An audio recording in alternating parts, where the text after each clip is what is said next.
Acabamos de asistir a un retiro donde se encontraban más de 700 agentes inmobiliarios aprendiendo metodologías de venta y escuchando a gente que motiva. Particularmente me gocé varios de ellos. Y una de las cosas que quiero recomendar y es aquí donde el agente inmobiliario y también el cliente debe educarse de lo que es cómo se invierte aquí en los Estados Unidos, porque firmar un contrato de compra y venta que normalmente tiene más de 20 páginas, pues es muy sencillo firmarlo, pero interpretar cómo se estructura la compra no es sencillo y o interpretar qué tiene el contenido del contrato para que no lleguen a tener sorpresas el día de mañana cuando la propiedad esté. Nos ha pasado en muchas ocasiones. El banco no está aquí para explicarles lo que es el contrato de compra y venta, pero nos prestamos para entenderlo y obviamente para explicárselo a los bancos. Es parte, digamos, de la gestión que hacemos nosotros con los analistas de crédito o los comités de crédito, cuáles son las arandelas que tiene un contrato dependiendo si es una casa o un edificio. Y siempre utilizamos herramientas. En el caso, yo recomiendo hice preguntas al auditorio donde había más de 700 agentes inmobiliarios. ¿Quién utiliza el ChatGPT?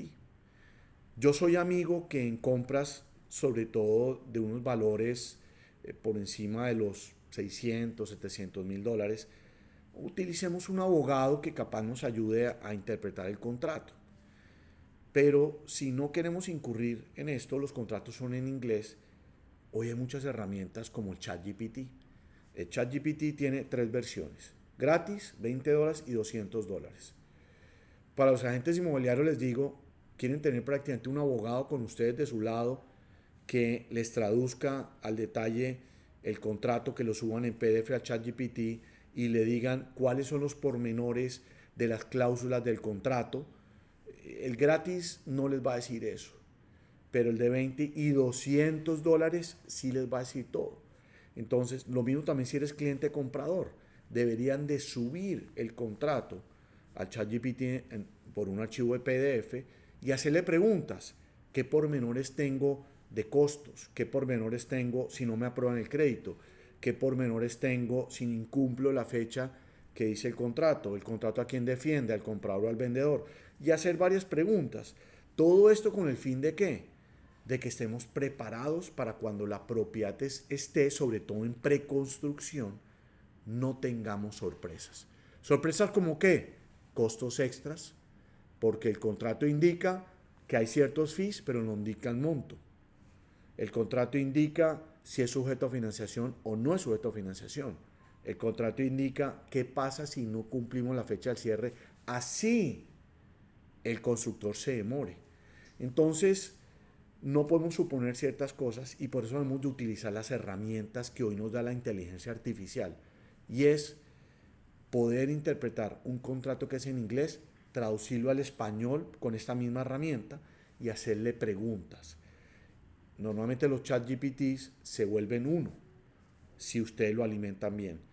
Eh, no quiero decir que todos los negocios se tienen que hacer con chat GPT o inteligencia artificial, pero sí soy amigo que debemos de tratar de utilizar la tecnología hoy a nuestro favor, sobre todo si estamos haciendo negocios en dólares, en propiedades inmobiliarias, en un país donde no es el del inversionista, en un país donde están empezando a entender el sistema, en un país donde los bancos te van a acompañar y siempre digo que es tu mejor socio y tu mejor aliado, porque yo sí me voy a enterar de todo. Puede que al final del ejercicio, cuando vamos a hacer el desembolso de la hipoteca, pero me voy a enterar de absolutamente todo, que lo voy a transmitir sea tarde o sea temprano, pero van a estar enterados y se van a enterar posiblemente antes del desembolso de la hipoteca de todos estos pormenores, para que en la segunda compra que hagan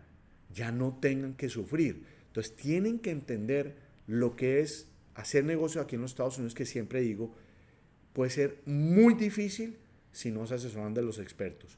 Pero muy fácil si los expertos o lo guían bien o utilizamos la inteligencia artificial para que acompañen estas ideas. Entonces, aprovechemos a los bancos aquí en Estados Unidos, que son el mejor aliado y el mejor socio que puedes tener, que se van a encargar de muchas cosas que no te vas a encargar si tienes una compra de contado. No te vas a enterar de muchos pormenores que nosotros como banco sí nos vamos a enterar si las pólizas de seguro son las suficientes que tiene el edificio, si la administración es una administración adecuada, si la compañía de seguros es el adecuado, muchos factores que han de hacer. Y obviamente con el cumplimiento de los tiempos del contrato. Cuando aplicamos con tiempo a una hipoteca, vamos a estarnos guiando y pueden transmitir la información al vendedor de lo que está pasando. Entonces, acudamos a leer los contratos. Es muy importante leer un contrato. Si está en inglés, utilicemos herramienta para que lo traduzca al español y leámoslos, por favor, para que no tengamos sorpresas el día de mañana. Y no hablemos mal del sistema, porque el sistema es espectacular y es para con todo el mundo. Lo bonito del sistema americano es que no discrimina ni por raza, color, religión, propiedad o ciudadanía al estar invirtiendo aquí en los Estados Unidos, sobre todo con el acompañamiento de los bancos americanos.